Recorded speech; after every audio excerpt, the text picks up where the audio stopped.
तो नेक्स्ट हम लिखेंगे this is on page number 23 of your GK book for all those who have it. World ozone day. World ozone day 16th September. World ozone day 16th September.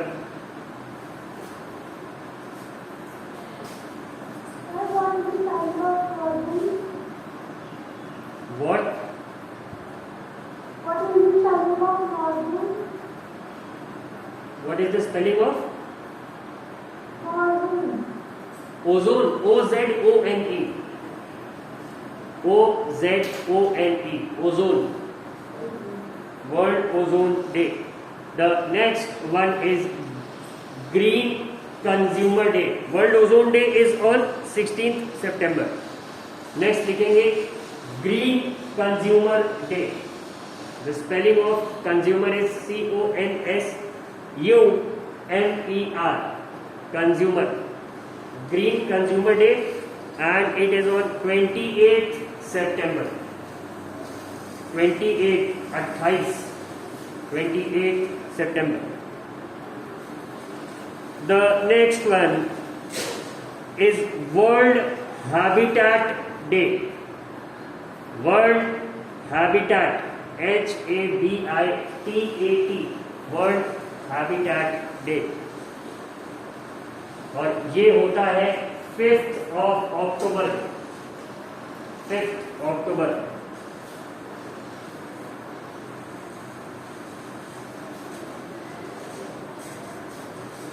ठीक है. The next one, World Animal Welfare Day. World Animal Welfare. W-E-L-F-A-R-E. Welfare.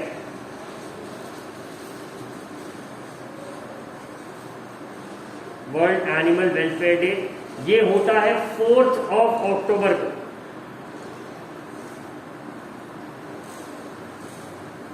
4th October को. अगला है next one is wildlife week. Wildlife week and it is from 1st to 7th of October. Yes रेशन बताओ क्या problem है. Sir, what is the meaning of welfare? Welfare मतलब हित. किसी के हित में काम करना is welfare.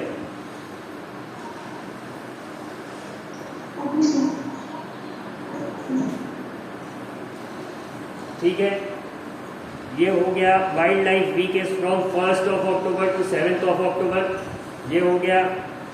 And after that is international day for natural disaster reduction. International INTERNATIONAL international day for natural disaster. Day for natural disaster. NATURAL is natural and disaster DISASTER. International Day for Natural Disaster Reduction. REDUCTION. Natural Disaster Reduction. This falls on 13th of October.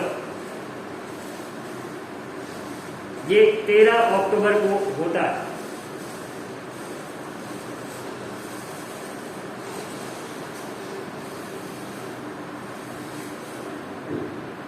The last one is Bhopal Gas Tragedy Day. Bhopal Gas Tragedy Day.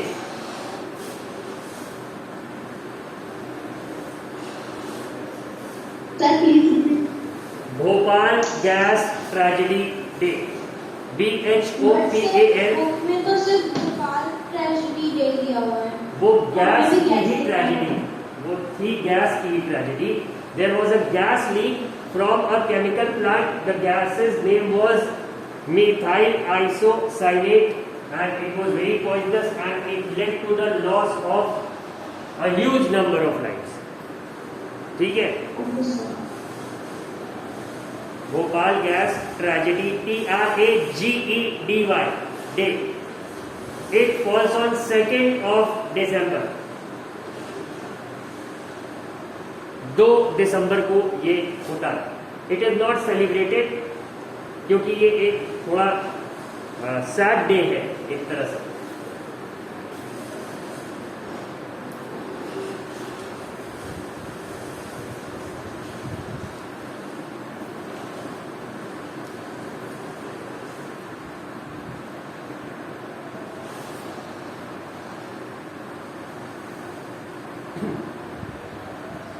ठीक है, now if you all can see this chapter. संभव सोमवंशी, तुम हंसी मजाक ही कर लो घर पे अपने.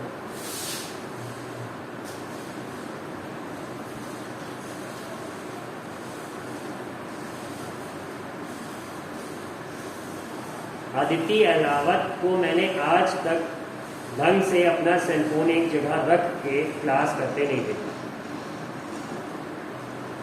मतलब I have never seen this girl sitting properly in front of the camera and attending the class.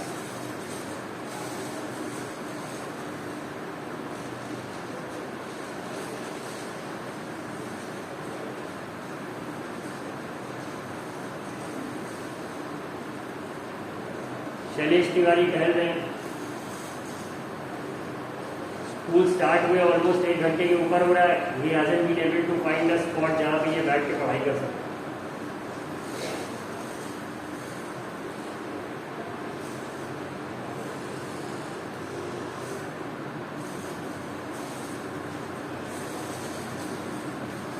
Same is the case with Samiksha.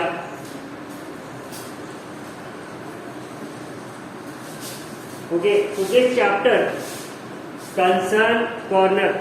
Concern मतलब क्या होता है? किसी चीज की चिंता हो, मतलब if you are worried about something, इस तरह से कंसर्न होना. अगर उस पर्टिकुलर फैक्टर पे कोई असर पड़ेगा तो वो आपको भी अफेक्ट करेगा. जैसे your parents are concerned about your studies, उन्हें चिंता है आपके पढ़ाई की. So this chapter number 14, page number 24 in your book, it's about concern corner. Concern में क्या बता रहे हैं? कुछ इन्होंने ऐसी चीजें वर्ल्ड में ह्यूमन एक्टिविटीज के बारे में है यहाँ पे जिससे कि एनवायरमेंट को खतरा है. And if the environment is affected तो डायरेक्टली हम भी अफेक्ट होंगे. आज नहीं होंगे, कुछ साल बाद होंगे, but it is going to have a very bad effect upon us. जितने नेचुरल डिजास्टर्स और कैलामिटीज आते हैं, they are somewhat the result of human activities which are somewhat exploiting in nature, जो कि एनवायरमेंट का बुरा कर रही है, उन्हीं का परिणाम होता है. It is a result of that. तो जैसे पहला कंसर्न इन्होंने बताया, ओशंस जो है हमारे, सीज और ओशंस, इनको ह्यूमन बींग्स बहुत गंदा करते हैं. Due to human activities they are being harm. और अगर ओशंस आपके हार्म होंगे तो ओशन में जो लाइफ है वो भी हार्म होगी. And then a whole cycle would be disturb. तो पहला क्या है कि over 18,500 million litres of domestic sewage reaches the coastal environment each day. लगभग 18,500 million litres of domestic sewage. Domestic sewage मतलब कि आपके घर के नाली से जितना भी वेस्ट निकलता है, वेस्ट पानी, गंदा पानी, ये पूरा कोस्टल एरियाज में, समुद्र में चला जाता है. It enters the sea. Now this dirty water when it enters the sea, तो ये वहां के इकोसिस्टम को पोल्यूट करेगा, खराब करेगा. अभिनव मिश्रा, क्या बात है? हाँ, घरेलू. जैसे आपके यहाँ जो भी बर्तन धोया जा रहा है, ठीक है, जो भी साफ सफाई हो रही है, आप daily you take a bath, you go to the toilet, तो ये पूरा वेस्ट वाटर निकलता है. इसी को सीवेज कहते हैं. ये कहा जाता है सीवर लाइंस में जाता है. And through the sewer lines it is led to a sewage treatment plant, या जिसे एसटीपी कहते हैं। ठीक है, अब यहाँ सीवेज ट्रीटमेंट प्लांट में इस पूरी तरह से गंदे पानी को थोड़ा बहुत साफ किया जाता है। इस तरह से साफ किया जाता है कि ये कहीं अब पोल्यूशन ना फैला सके। उसके बाद इन Allahabad most of the water, this waste water is led into the rivers Ganga and Yamuna.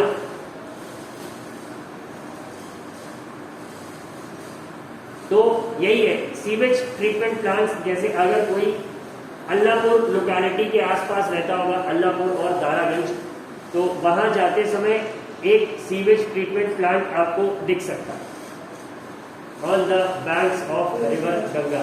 तो वहां पे यही काम होता है। एक वहां पे है, एक अपने ये जो स्टैंडी रोड है, मोहक हॉस्पिटल है इससे, तो मोहक हॉस्पिटल के जरा सा आगे जब आप चलते हैं तो लेफ्ट हैंड साइड पे ही एक सीवेज ट्रीटमेंट प्लांट है, और यहीं से अगर आप देखते होंगे तो एक बड़ा सा नाला, it leads straight to the river Ganga. एक यहाँ पे है somebody who lives in the locality of Mirapur और बलुआ भाई, ये नाम है, वहां पे भी एक बड़ा सा सीवेज ट्रीटमेंट प्लांट है जो कि उस पूरे एरिया के सीवेज को क्लीन करके रिवर यमुना में डंप करता है। तो ये सारी चीजें, इसी तरह से कोस्टल एरियाज में जो सीवेज है उसको ऑब्वियस सी बात है कि सी में डंप करा है, it is going to be dumped into the sea. तो इस तरह से इन्होंने एक फिगर दिया है 18,500 million litres of sewage is dump daily, रोज डंप किया जाता है। ठीक है, most of this is discharged untreated due to lack of treatment facilities in most cities and towns. अब यहां तो मान लो सीवेज ट्रीटमेंट प्लांट्स है, लेकिन जहां पे इतनी फैसिलिटी नहीं है, जिस कंट्री की गवर्नमेंट इतनी रिच नहीं है कि वो इन बातों को सोच सके, तो वहां पे डायरेक्टली अनट्रीटेड सीवेज ही समुद्र में निकल जाता है। Imagine the extent of pollution that human beings are creating. बहुत ही गंदा। You cannot imagine the level of foul smell. एक पूरे शहर का सीवेज अगर किसी नाले से बह रहा है तो आप इमेजिन नहीं कर सकते वहां से कितनी गंदी बदबू है। तो एक ये एरिया ऑफ कंसर्न है। नेक्स्ट हो गया tons of plastic, glass, metal and other garbage and up in the see every year. Plastic सबको पता है क्या है।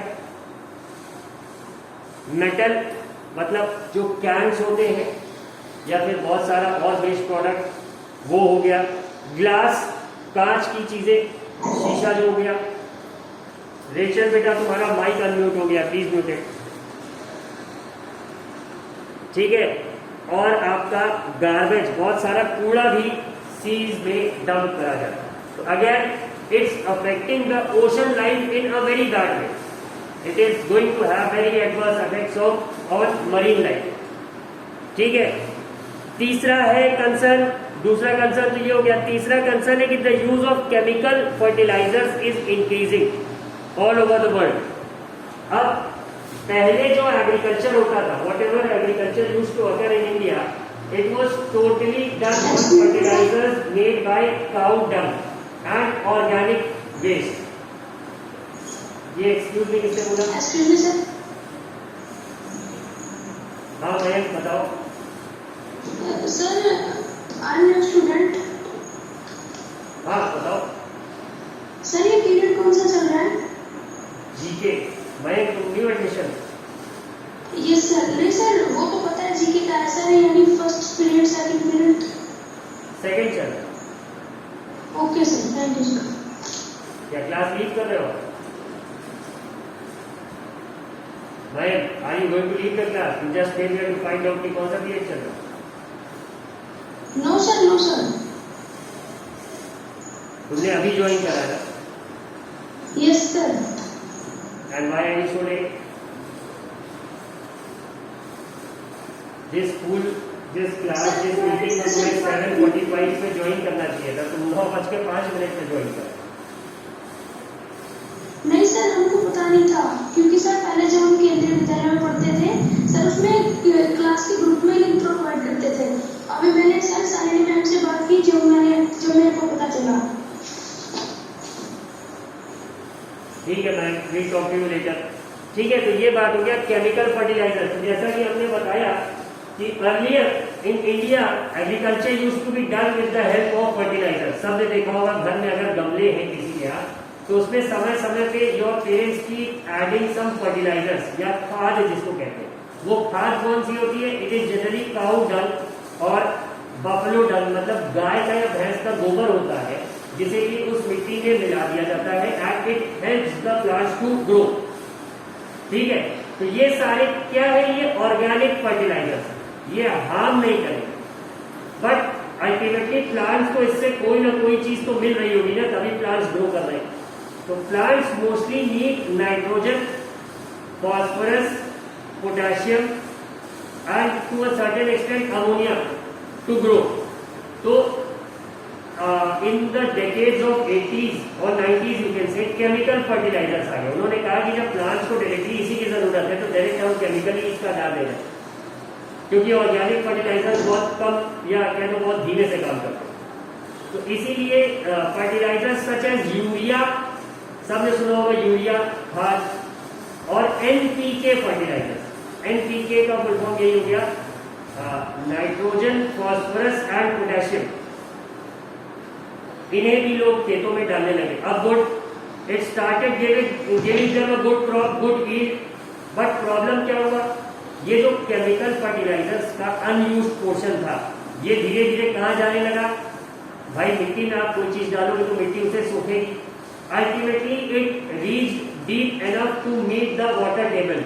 अब जिसके यहाँ ट्यूबवेल लगा है या बोरिंग है, सबमर्सिबल पंप्स है, तो वो पानी कहाँ से आ रहा है? जमीन के अंदर से आ रहा है। तो इन केमिकल फर्टिलाइजर्स के एक्सेसिव यूज के कारण क्या हुआ कि ये फर्टिलाइजर्स मिट्टी में सीप इन होते हुए सोखते सोखते मिट्टी इसे डायरेक्टली कहाँ लेती गई? वाटर टेबल तक, जहाँ पे ग्राउंड वाटर है। अब ग्राउंड वाटर भी पोल्यूट हो गया, तो ये भी एक एरिया ऑफ कंसर्न है। Abhinav, you are raising your hand, what's your question? Sir जैसे उसमें रेन होती होगी सर, तो सर जो फर्टिलाइजर्स है सर वो तो वॉश अप होता है सर, फिर तो वो नेचुरली उपलब्ध होंगे फिर। अब ये जो बात बताया अभिनव, इसने कहा कि सर सिर्फ यही स्तर होता नहीं होता। ये जो फर्टिलाइजर्स है, जब बारिश होगी हम देखते हैं खेतों में पानी भर जाता है, तो अक्सर ये पानी बहता भी है। और and suppose if there is a river nearby, तो यही केमिकल फर्टिलाइजर्स बह के उस रिवर में जाएंगे। Are we going to go not? तो अब जब ये वहां जाएंगे तो वहां के भी पानी को पोल्यूट करेंगे। ठीक है, क्योंकि डायरेक्ट केमिकल्स आर हार्मफुल। अगर ऐसा ही होता तो हम लोग खाना ना खाते, हम लोग सिर्फ दवाइयां खाते। एक टैबलेट खा लिया, दिन भर का फैट कंटेंट मिल गया, एक टैबलेट खा लिया, प्रोटीन कंटेंट मिल गया, और एक मल्टीविटामिन टैबलेट खा ली जिससे कैल्शियम, आयरन एक्सेट्रा मिल गया। 3 टैबलेट से हम लोग पूरे दिन जिंदा रह जाए? नहीं, काम करेगी, but it is going to have a very negative effect. और जब हम यही नेचुरली प्रोड्यूस्ड कंटेंट से हमें ये विटामिन, मिनरल्स और प्रोटीन्स मिलते हैं तो हम हेल्दी रहते हैं। वरना फिर एग्रीकल्चर इतना होता ही नहीं, सिर्फ दवाओं की फैक्ट्री होती, वही खा के हम लोग चल रहे होते इस समय। इंस्टेड ऑफ ड्रिंकिंग वाटर सबके बॉडी में ग्लूकोज का ड्रिप लगाओ, क्योंकि पानी वहीं से मिल जाएगा। ठीक है, ऐसा नहीं हो सकता, इट कैन नॉट हैपन। तो chemical fertilisers, yes Abhinav. Sir क्या रेन के टाइम से मतलब फर्टिलाइजर जो केमिकल फर्टिलाइजर होते हैं सर, वो रेन के टाइम भी प्लांट्स डिस्ट्रॉय नहीं रहेंगे? प्लांट्स उसको यूज तो कर लेंगे, बट जरूरी नहीं है कि प्लांट्स एक ही दिन में सारा लेंगे, मतलब उन्हें भी 1 महीने 2 महीने लगेंगे। अब उस समय अगर अनयूज्ड पोर्शन फर्टिलाइजर का मिट्टी के ऊपर पड़ा है या मिट्टी में मिला हुआ, तो फिर वो तो डायरेक्टली एक्सपोज है ना फ्लोइंग वाटर से, तो वही बह के अनवांटेड जगहों पे फैल सकता है। बात समझ आई एकदम? ठीक है, तो एक ये भी एरिया ऑफ कंसर्न है। अगला क्या है? There are significant reserves of crude oil in our seas, but exploration and drilling of this oil pollutes the water through discharge of waste including traces of oil into the sea. अब है क्या कि सबको इतना पता होगा कि जो भी पेट्रोल है, डीजल है, या फिर जितने भी पेट्रोलियम प्रोडक्ट्स हैं, अल्टीमेटली ये कहाँ से एक्सट्रैक्ट होते हैं? क्रूड ऑयल से, जिसे कच्चा तेल कहते हैं। And mostly where do you find it? You find it in the Middle East, Saudi Arab, Qatar, Yemen and Iran, Iraq, यही सब जगह पे आपको क्रूड ऑयल मिलता है, ठीक है। बट ये देखा गया कि ओशंस की जो फ्लोर है, मतलब कि जो उसकी तह है किसी समुद्र की, उसके नीचे भी खूब ढेर सारा क्रूड ऑयल है। तो अब ये हुआ कि इसको भी हम यूज कर सकते हैं। तो लोगों ने ओशन में रिजेस बना, ऑयल रिग है। तो इसको वहां से जब इन्होंने पेट्रोलियम प्रोडक्ट या फिर कच्चा तेल जिसे कहते हैं क्रूड ऑयल एक्सट्रैक्ट करना स्टार्ट करा, वहां पे रिफाइनरी सेटअप करी, तो हुआ क्या, जो वेस्ट मटेरियल था वो भी समुद्र में फेंका जाने लगा। और उसके साथ साथ अक्सर अगर कोई मशीनरी मैलफंक्शन हुआ है तो थोड़ा बहुत क्रूड ऑयल ओशंस में लीक भी हो जाता था। तो इससे होता क्या है कि again the seas are being polluted. अब ऑयल से कैसे पोल्यूशन हो रहा है लोग कहेंगे, तो ऑयल क्या करता है, ये जो क्रूड ऑयल है ये वाटर सरफेस के ऊपर तैरता है, it is lighter than water. अब ये पानी के ऊपर अगर इसकी एक लेयर बन गई तो होगा क्या कि सनलाइट भी नहीं एंटर करेगी पानी की सरफेस से, और दूसरा जो प्रॉब्लम होगा कि एटमॉस्फेरिक गैसेस का जो एक्सचेंज होगा, जैसे ऑक्सीजन है और बाकी चीजें हैं, ये भी रुक जाएगा। तो जो पानी के अंदर की मरीन लाइफ है it is going to be affected very bad. तो इसीलिए ये भी एक एरिया ऑफ कंसर्न है ओशंस के पोल्यूशन का। तो हम लोगों ने 4 पे बात कर ली, एक जो सीवेज डंप किया जा रहा है ओशंस में, दूसरा जो गार्बेज डंप किया जा रहा है जिसका कि बड़ा पोर्शन प्लास्टिक, ग्लास और मेटल है, तीसरा यूज ऑफ केमिकल फर्टिलाइजर्स, ठीक है। अब केमिकल फर्टिलाइजर्स फील्ड से बह के रिवर में गए, रिवर्स अल्टीमेटली कहां जा रही है, they are also being drained into the sea, समुद्र में जा रही है, राइट।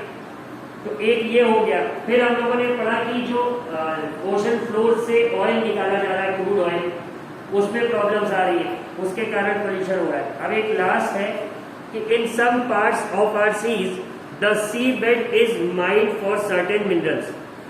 अब कहीं कहीं ये देखा गया कि सी बेड जो है, ओशन की जो जमीन है, तलहटी है, उसके नीचे हमारे काम की चीजें मिनरल्स है, तो लोगों ने उसके नीचे भी माइनिंग स्टार्ट कर दी। अब आपने माइनिंग जब आप कहीं भी करोगे तो आप ultimately what are you going to do, you are going to dig in, आप खोदोगे अंदर। When you start digging a place तो होगा क्या, मिट्टी बाहर आएगी, मड बाहर आएगा। अब वो मड आप कहाँ डिस्पोज करोगे, you are simply going to leave it in the ocean. तो अब ये क्या करेगा, ये वाटर को, सी वाटर को मडी करेगा, मटमैला जिसे हम कहते हैं, मिट्टी हो गई है इस पानी में, तो वो भी कहीं ना कहीं मरीन लाइफ को बहुत बुरी तरह से अफेक्ट करेगा। जो ऑर्गेनिजम्स क्लियर वाटर में रहते हैं, अगर उनके आसपास का पानी गंदा हो रहा है तो they might develop a need to change their habitat, ऐसी भी जरूरतें हैं। तो ये जो आपका था कंसर्न कॉर्नर पेज नंबर 24 पे, इस पे हम लोगों ने डिस्कशन करा। अब एक और है, power stations and certain industries release hot water used for cooling into the seas causing thermal pollution. अब समझो ये बहुत ही इंपॉर्टेंट पॉइंट है क्या कि सपोज ओशंस का टेम्परेचर मान लिया हमने 4 डिग्री सेल्सियस से 10 डिग्री सेल्सियस के बीच में। अब उसमें जो मछलियां या पेड़ पौधे या छोटे ऑर्गेनिजम्स रह रहे हैं, they are accustom to living in a temperature range of 4 degree Celsius to 10 degree Celsius. अब हमें ये तो पता है कि 4 डिग्री सेल्सियस या 10 डिग्री सेल्सियस का जो पानी है वो अच्छा खासा ठंडा पानी है। तो करते क्या है कि पावर प्लांट्स जो होते हैं, they are normally set up by the side of a river और अ ओशन, ठीक है। तो अब यहाँ पे suppose there is a thermal power plant या कोई भी पावर प्लांट है, तो मशीनरी जहां भी रन करेगी हमें पता है कि हीट डेवलप हो। तो अब इन्होंने कहा मशीन्स को कूल करना है, जैसे कि कार्स में ही सबने देखा होगा रेडिएटर लगा रहता है, क्या करता है, कार के इंजन को ठंडा रखता है, इंजन गर्म हो जाएगा, कार बंद हो जाएगा। तो वहां पे भी मशीनरी को कूल करने की जरूरत है। So how do they achieve that purpose? ये क्या करते हैं, एक ऐसा समझ लो पाथवे बनाते हैं जहां से फ्रेश कोल्ड वाटर उन मशीनरीज पे डायरेक्टली फ्लो करेगा और वहां उन्हें ठंडा करके वो पानी खुद तो गर्म हो जाएगा। अब ये गर्म पानी वापस से ये लोग ओशन में छोड़ देंगे। Now this is doing what, this is altering the normal temperature of the ocean water. ये ओशन पे जब गर्म पानी चला जाएगा तो ये उसके टेम्परेचर को बढ़ाएगा। Now imagine for that organism जिसे 4 डिग्री सेल्सियस से 10 के बीच में रहने की आदत है, अब उसके लिए अगर वो टेम्परेचर 12 भी हो गया तो वो रह पाएगा? नहीं रह पाएगा। It is going to suffer, that organism, that animal, that fish is going to suffer. धीरे धीरे क्या होगा, वो पूरी स्पीशीज अगर सरवाइव कर गई तो ठीक, नहीं सरवाइव कर पाएगी तो वो पूरी स्पीशीज क्या होगा, एक्सटिंक्ट हो जाएगी, मर जाएगी। तो ये भी एक खतरनाक कंसर्न है। This is again an area of concern. तो इसे भी लोग प्रॉब्लम के तौर पे देख रहे हैं। अब एक और चीज, हमें सबको पता है कि बहुत सारा ट्रेड जो होता है, व्यापार है, ये सीज में के थ्रू होता है और शिप से बहुत सारे गुड्स ट्रांसपोर्ट होते हैं जहाजों से। अभी कुछ दिन पहले सबने पढ़ा होगा कि सुएज कनाल में एक शिप फंस गया था जिससे करोड़ों का नुकसान हो रहा था, अरबों रुपए का नुकसान हुआ, इंडियन शिप था। ठीक है, Yashmit, you want to ask something?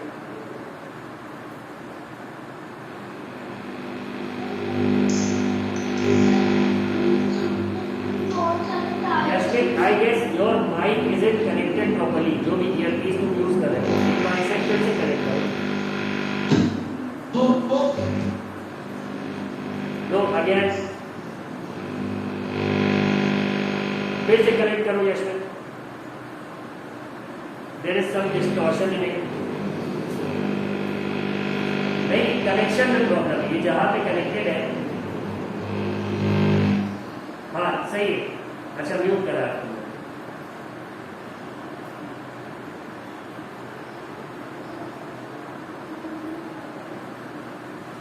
पहले नहीं, यशमित, टेल मी वन थिंग कि तुम जो भी डिवाइस से क्लास कर रहे हो, लैपटॉप से कर रहे हो? तो लैपटॉप इस समय डायरेक्ट पावर सप्लाई से कनेक्टेड है क्या? तो उसे कनेक्ट कर लो तब चलाओ, राइट है कि नहीं? डायरेक्ट पावर सप्लाई से कनेक्ट करके तब चलाओ, क्योंकि तुम्हारा माइक कुछ डिस्टर्बेंस दे रहा है। Send your question on the chat. Yashmit, do one thing, send your question on the chat. ठीक है, तो ये हो गया। अब इसके बाद अगला क्या है, हम लोग बात कर रहे थे कि ships are sailing across the oceans throughout the world. अब होगा क्या, यही कोई जहाज टूट गया, खराब हो गया, डूब गया, तो ultimately where is it going to sink in? समुद्र में ही डूब जाएगा। तो अब क्या ये भी पोल्यूट नहीं करेगा चीजों को? भाई अनवांटेड मटेरियल है ना, it's not a natural part of the ocean. तो ये भी एक पोल्यूशन का कारण है। Shipwrecks that are caused due to some reason or the other, they also pollute the oceans. तो अब हम लोगों ने दो और पढ़े, एक पावर स्टेशन से गर्म पानी जो सीज में छोड़ दिया जाता है, दूसरा शिपरेक्स। अब सेकेंड लास्ट वाले पे आ रहे थे कि फिशेस जो होती है, जो फिशिंग हो रही है इंटरनेशनल लेवल पे, बिकॉज वी नो कि a huge population in the coastal areas depends upon fish for their protein needs. वहाँ दाल नहीं खाते वो लोग, उनके जो बॉडी का प्रोटीन रिक्वायरमेंट है वो फिशेस को ही खा के पूरा होता है। और सिर्फ मछलियाँ ही नहीं खाई जाती, they eat crabs, they eat eels, they eat snakes, they eat lobsters and what not. Seafood की एक बहुत वाइड रेंज होती है। तो अब ये कहाँ से आएगा? इसकी कहीं ना कहीं फिशिंग होगी, इन एनिमल्स को कहीं ना कहीं कैप्चर करा जाएगा। तो कैसे होगा भाई? सीज में शिप जाएंगी और मतलब these animals are going to be captured in large numbers. When you capture a certain animal in large numbers, उसकी पॉपुलेशन अफेक्ट होती है, तो उस पूरे एरिया का इकोसिस्टम अफेक्ट होगा ना। ठीक है, तो अब जब उस अनुष्का, व्हाट्स योर प्रॉब्लम? अभी थोड़ा सा टाइम बचा था। Okay Anushka, you can leave, जिसको रुकना वो रुक जाए। तो अब होगा क्या कि पूरा वहां का फूड साइकिल, सपोज उस क्रैब को कोई एक पर्टिकुलर फिश खाती दिया, वो क्रैब क्या कर रहा है, ह्यूमन बींग्स पकड़ लेगा। ठीक है, तो अब क्या होगा, प्रॉब्लम होगी। वो जो फिश है उसको अपने प्रॉपर अगर खाना नहीं मिलेगा तो वो भी, उसकी भी जो स्पीशीज है पूरी, वो एक्सटिंक्शन की तरफ जाएगी। तो एक ये इशू है। और लास्ट क्या है कि एक चीज है एक्वाकल्चर। ठीक है, एक्वाकल्चर क्या है? इस एक्टिविटी के कारण फिर से वही है कि सीज में बहुत सारा ऑर्गेनिक वेस्ट रिलीज कर दिया जा रहा है, मतलब कुल मिला के कूड़ा फैलाया जा रहा है सीज में। again it is also going to affect the ocean life and the health of our seas. तो ये था कंसर्न कॉर्नर कि हमारे एक्टिविटीज से, ह्यूमन बीइंग्स की एक्टिविटीज से how the oceans and seas are being polluted and damaged. तो ये था. That's all for today. Now go and have your 10-minute break. Sir, Yes, Piyush. sir, what is the meaning of crude? What is Sir, crude. Crude? Sir, what is crude oil कच्चा तेल होता है, जो कि आपने सुना होगा कि सऊदीया में तेल का कुआं है इनके पास. तो जैसे हमारे गांव में पानी का कुआं होता है, in Saudi if you dig deep enough तो वहां पे तुम्हें उस कुएं में तेल मिलेगा. दैट इज कच्चा तेल, क्रूड ऑयल. ठीक है, उसमें से petroleum, diesel and what not all the petroleum products are extracted through a refining process. Got it? Sir. Yes Abhinav. Sir अभी मैंने मेरे सर पावर स्टेशन का बताया था. हाँ. सर जो भी sir NASA spaceship sir launch करते हैं सर वो लोग सर फ्रेश वाटर यूज करते हैं या sir dirty water? Fresh water या डर्टी वाटर मतलब स्पेसशिप मतलब सर जो सर मून जो मार्स पर जाने की सब उन्हें पानी की कहाँ जरूरत होती है? Unless and until they are carrying human beings. और ह्यूमन बीइंग्स को भी ले जाने वाली जो स्पेसशिप है उसमें नॉर्मली उन लोगों को डिहाइड्रेटेड फूड दिया जाता है, जिसमें कि एक ड्रॉप पानी डालोगे तो वो खाना प्रिपेयर होता है. तो इसीलिए वहाँ पानी का कोई मेजर कंसर्न नहीं. यशमित, तुम्हारे माइक में डिस्टॉर्शन है, तो क्या है मुझे चैट में क्वेश्चन मिल जाए नहीं नीचे.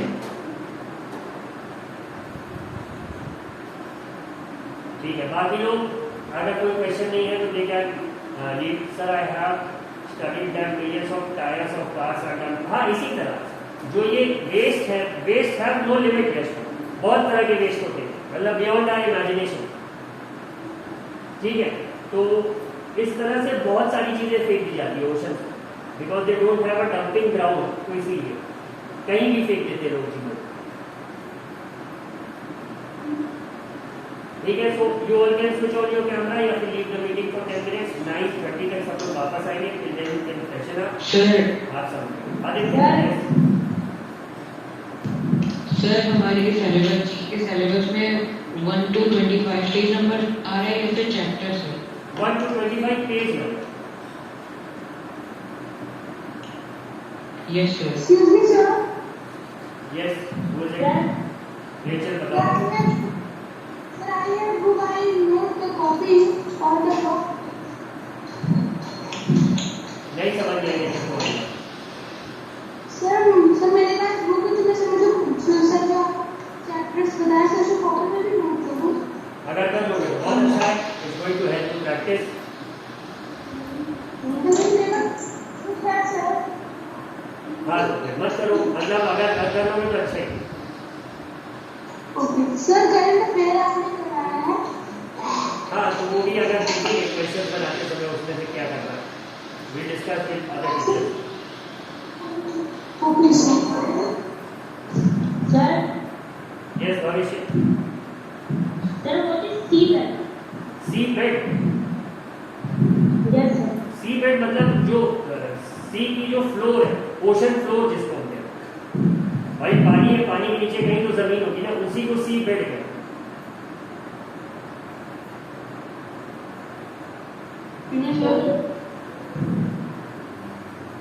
ये सभी लोग. Sir, including sir book pages, sir also what current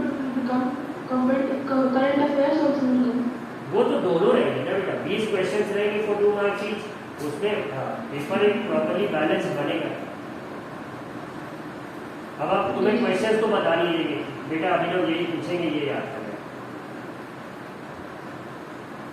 Okay sir. Sir जो बुक में करंट अफेयर्स है वही आएंगे ना? हाँ,